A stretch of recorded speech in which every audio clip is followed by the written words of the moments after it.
Master minds commerce చదవాలనుకునే 10th inter విద్యార్థుల తొలి ఎంపిక.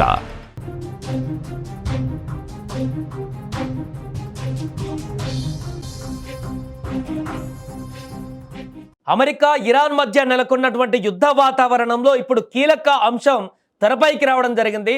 మొదట అమెరికా ఇరాన్ పైన దాడులు చేసిన సందర్భంలో 1-2 రోజుల్లో వారం రోజుల్లో యుద్ధం ముగిసిపోతుందని చెప్పేసి అనుకున్నటువంటి అమెరికాకి ఇరాన్ ఇస్తున్నటువంటి మాస్టర్ స్ట్రోక్కి పూర్తిగా అమెరికా కకావికలమైనటువంటి పరిస్థితులు మనం చూసాం. అనేక దేశాలలో అక్కడ ఉన్నటువంటి అమెరికా స్థావరాలపైన ఊహించని దానికంటే ఎక్కువ దాడులు చేసి నష్టాన్ని చేకూర్చినట్టుగా అమెరికా అధికారులే అంగీకరిస్తున్నారు.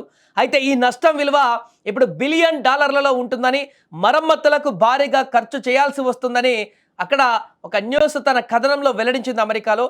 ఇది ఫిబ్రవరి 28న యుద్ధం ప్రారంభమైనప్పటి నుంచి ఇరాన్ దళాలు 7 దేశాల్లోని అమెరికా సైనిక స్థావరాలను లక్ష్యంగా చేసుకున్నాయి. ఈ దాడుల్లో కమాండ్ సెంటర్లు, విమాన హ్యాంగర్లు, శాటిలైట్ కమ్యూనికేషన్ వ్యవస్థలు, రన్వేలు, రాడర్లతో పాటు కొన్ని విమానాలు కూడా దెబ్బతిన్నాయి. అమెరికాకు చెందినటువంటి అత్యాధునిక ఎయిర్ డిఫెన్స్ వ్యవస్థలను ఛేదించుకొని ఇరాన్కు చెందినటువంటి పాతతరం F-5 ఫైటర్ జెట్ కూడా దాడి చేయగలడం అనేది అమెరికా సైనిక వర్గాలను ఆశ్చర్యపరిచింది కొద్ది రోజుల క్రితం. అయితే సౌదీ అరేబియాలోని ఒక ఎయిర్ బేస్ పైన దాడిలో అమెరికా నిఘా విమానం అవాక్స్ ధ్వంసమైనటువంటి చిత్రాలు కూడా అప్పుడు వెలుగులోకి రావడం జరిగింది. అయితే దీనికి సంబంధించి జరిగినటువంటి నష్టం పైన పూర్తి వివరాలు వెల్లడించడానికి అమెరికా రక్షణ శాఖ నిరాకరిస్తుంది. ఈ వైఖరి పైన ఇప్పుడు రిపబ్లికన్ పార్టీ అక్కడ అమెరికాలో చట్టసభ సభ్యులు తీవ్ర అసంతృప్తిని వ్యక్తం చేస్తున్నారు. ఎందుకంటే ఇప్పటి వరకు బయటికి వచ్చినటువంటి వార్తలకు మించి అమెరికాకు నష్టం జరిగినట్టుగా తెలుస్తోంది. అందుకే అమెరికా ఈ దాడులలో నష్టపోయినటువంటి వివరాలను బహిర్గతం చేయట్లేదు. ఇది అంచనాలకు మించిన నష్టం ఉందనేటువంటి వివరాలను కూడా ఆ బడ్జెట్లో కోరినప్పుడు కూడా రికార్డ్స్ అడిగారు వాళ్ళందరూ కూడా.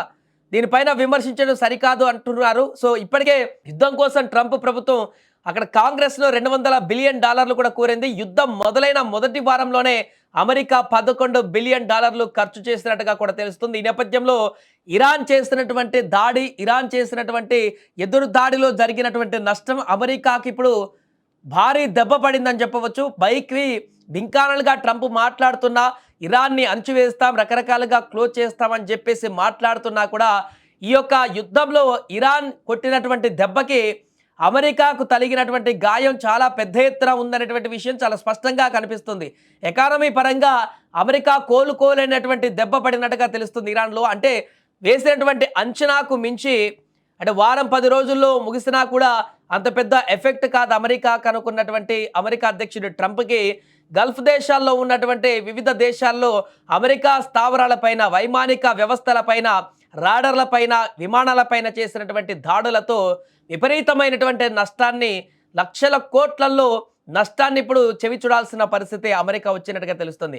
అయితే ఈ వివరాలని గోప్యంగా అమెరికా ఉంచడం అనేది ఇప్పుడు అనేక అనుమానాలకు తావిస్తుంది రిపబ్లికన్ పార్టీ. అందుకనే అక్కడ మరింత గలాన్ని వినిపిస్తుంది. ఎందుకంటే ఇది లక్షల కోట్లలో కాదు, అంతకు మించిన నష్టమేదో జరిగింది, ఇంకేదో జరిగింది.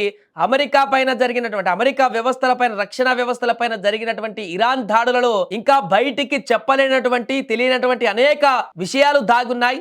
ఈ యొక్క దాడుల్లో భారీ నష్టమే అమెరికాకు జరిగింది. అనేక లక్షల కోట్లలోనే ఇంకా ఈ నష్టం ఉందంటూ కూడా ఒక అనుమానం వ్యక్తమవుతుంది. దానికి సంబంధించి నివేదికల కథనాలు కూడా న్యూస్ ఛానల్స్లో అక్కడ వస్తున్నటువంటి సందర్భంలో ఇప్పుడు రిపబ్లికన్ పార్టీ అక్కడ చట్టసభల్లో తీవ్ర ఆగ్రహాన్ని వ్యక్తం చేస్తుంది, గలాన్ని వినిపిస్తుంది. పెంటగాన్ ఎందుకు నష్టానికి సంబంధించినటువంటి వివరాలను వెల్లడించట్లేదు, అసలు అక్కడ ఏం జరిగింది, ఎంత మేరకు మన దేశ ఆర్థిక వ్యవస్థకు నష్టం జరిగింది అనేటువంటి విషయాన్ని దాయడానికి గల కారణాలేంటి, దీని వెనుక ఇంకేదో ఉంది, ఊహించని నష్టమేదో జరిగింది, అమెరికా ఎదుర్కొన్నటువంటి ఇరాన్ దాడుల్లో చాలా పెద్ద ఎత్తున నష్టం ఉందనేటువంటి అభిప్రాయాన్ని వ్యక్తం చేస్తున్నారు. దీంతో అమెరికా చట్టసభలలో గందరగోళ వాతావరణం నెలకొంది. ట్రంప్ని టార్గెట్ చేస్తూ రిపబ్లికన్ పార్టీ పూర్తిగా అక్కడ ఇప్పుడు తీవ్రమైనటువంటి స్వరాన్ని వినిపిస్తున్నారు. అనవసరమైనటువంటి యుద్ధంలో అమెరికా వేలు పెట్టి కొని తెచ్చుకున్నటువంటి ఈ నష్టానికి ట్రంప్ ఏ రకంగా బాధ్యత వహిస్తారనేటువంటి డిమాండ్ కూడా వినిపిస్తున్న సందర్భంలో ఇప్పుడు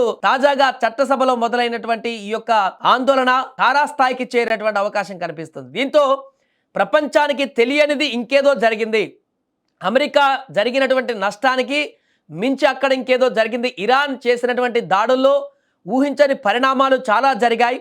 అమెరికా కోలుకోలేని దెబ్బలు చాలా రకాలుగా తలిగాయి.